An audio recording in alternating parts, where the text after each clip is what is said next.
Assalamualaikum warahmatullahi wabarakatuh. Hai semuanya, perkenalkan nama saya Naila Sofa Aulia dari kelas X MIPA 3 nomor absen 23. Pada kesempatan kali ini, saya akan menampilkan identifikasi jenis-jenis tanaman yang berada di lingkungan sekitar saya dengan bantuan aplikasi. Tujuan dari pembuatan video kali ini adalah untuk mengetahui jenis-jenis, kemudian nama spesies, morfologi bentuk atau ciri, tingkatan takson, dan juga manfaat dari tanaman-tanaman tersebut. Selamat menyaksikan. Yang pertama, ada tumbuhan ini. Secara morfologi bentuk, kita dapat melihat tumbuhan ini memiliki batang yang tegak lurus dan daun yang berbentuk seperti jarum. Jadi, kemungkinan tanaman ini termasuk ke dalam golongan Gymnospermae. Setelah dilakukan identifikasi dengan bantuan aplikasi, diketahui spesies ini bernama Araucaria heterophylla atau lebih dikenal dengan nama cemara Norfolk atau cemara pinus bintang. Sesuai namanya, cemara ini berasal dari Pulau Norfolk yang berada di Samudra Pasifik. Tanaman ini termasuk ke dalam kingdom plantae dengan kelas Trachyophyta dan divisi Pinophyta, yang berarti tanaman ini termasuk ke dalam golongan Gymnospermae. Berikut ini adalah taksonomi dari cemara Norfolk. Tanaman ini memiliki ciri-ciri kelompok Gymnospermae antara lain daunnya runcing dan sempit seperti jarum dan tersusun secara tumpang tindih. Kemudian memiliki strobilus betina yang berbentuk bulat dan mengandung 80-200 biji, dan strobilus jantan yang berbentuk silindris memanjang dan menggantung seperti liontin. Pada cemara Norfolk, strobilus jantan dan betinanya biasanya tumbuh dalam dua individu yang berbeda, tetapi terkadang juga dapat tumbuh dalam satu individu yang sama. Batang dari cemara Norfolk ini tegak lurus, besar dan berkambium, dan dapat mencapai tinggi 30-80 meter. Tanaman ini juga memiliki akar tunggang. Meskipun dapat menghasilkan strobilus jantan dan betina, cemara Norfolk lebih sering dikembangbiakan dengan cara pencangkokan batang. Untuk pemanfaatannya, di Indonesia, cemara ini lebih sering digunakan sebagai tanaman hias. Namun, cemara Norfolk ini juga dapat menghasilkan resin yang dapat digunakan sebagai bahan kosmetik.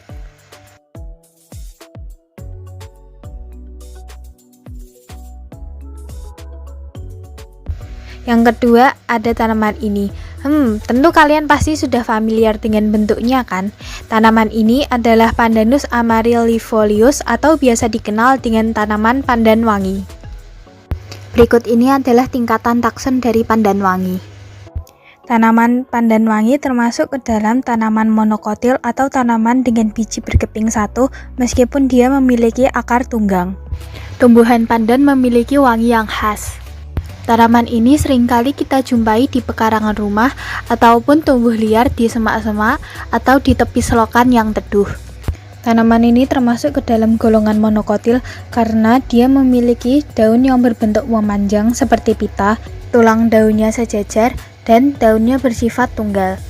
Ujung daun dari tanaman ini meruncing dan terkadang pada beberapa jenis tepian daunnya bergerigi.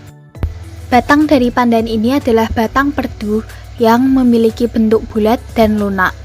Bunganya sendiri adalah bunga majemuk dengan mahkota bunga berkelipatan 3. Buahnya biasanya berupa bola yang menggantung dengan diameter 4-7 cm. Buah dan bunga ini jarang ditemukan di spesies pandan wangi, lebih sering ditemukan pada spesies pandan laut.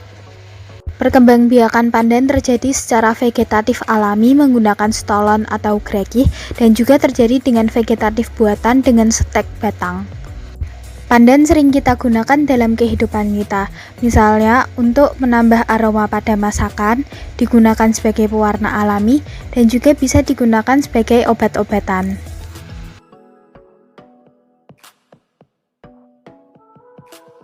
Kemudian ada tanaman ini. Dilihat dari ciri fisiknya yang memiliki daun majemuk dan batang perdu yang keras dan bercabang, sepertinya tanaman ini termasuk dalam golongan dikotil. Setelah dilakukan identifikasi dengan bantuan aplikasi, diketahui tanaman ini adalah Murraya paniculata atau biasa lebih kita kenal dengan nama kemuning. Tanaman ini termasuk ke dalam famili Rutaceae yang masih berkerabat dengan daun kari dan jeruk-jerukan.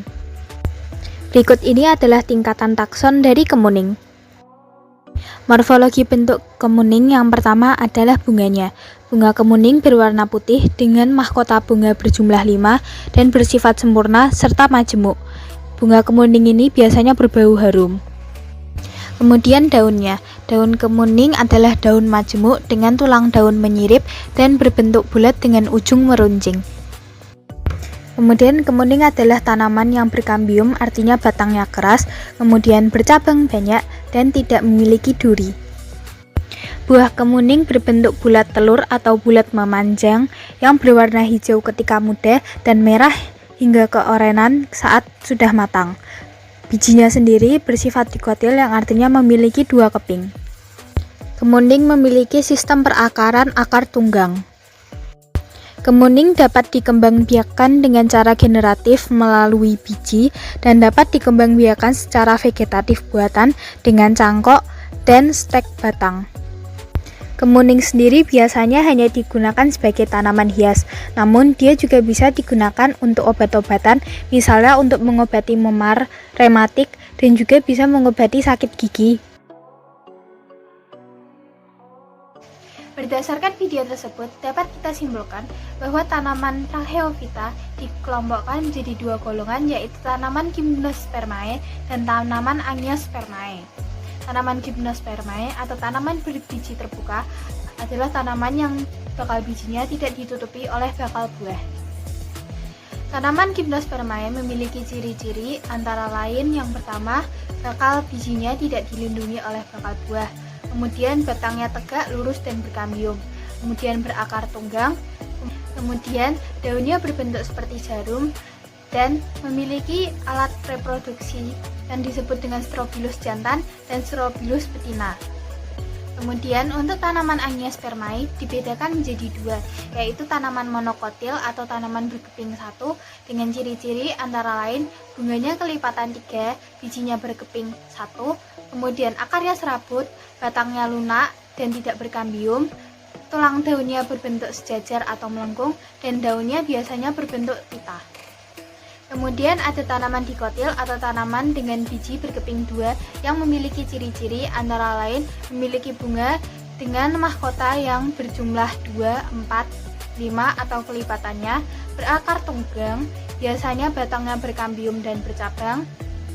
Kemudian tulang daunnya berbentuk menyirip atau menjari dan daunnya tidak berbentuk seperti pita. Tanaman-tanaman tersebut memiliki manfaat antara lain seperti cemara pinus bintang yang dapat digunakan sebagai penahan erosi dan juga sebagai tanaman hias. Kemudian ada bunga kemuning yang bisa digunakan untuk obat-obatan dan juga sebagai tanaman hias. Dan terakhir ada pandan yang bisa digunakan untuk tanaman hias dan juga digunakan untuk bahan penyedap masakan. Cukup sekian video yang bisa saya sampaikan. Mohon maaf apabila ada kekurangan atau kesalahan dalam penulisan ataupun pengucapan. Semoga video ini bisa bermanfaat bagi kalian semua. Terima kasih sudah menyaksikan. Wassalamualaikum warahmatullahi wabarakatuh.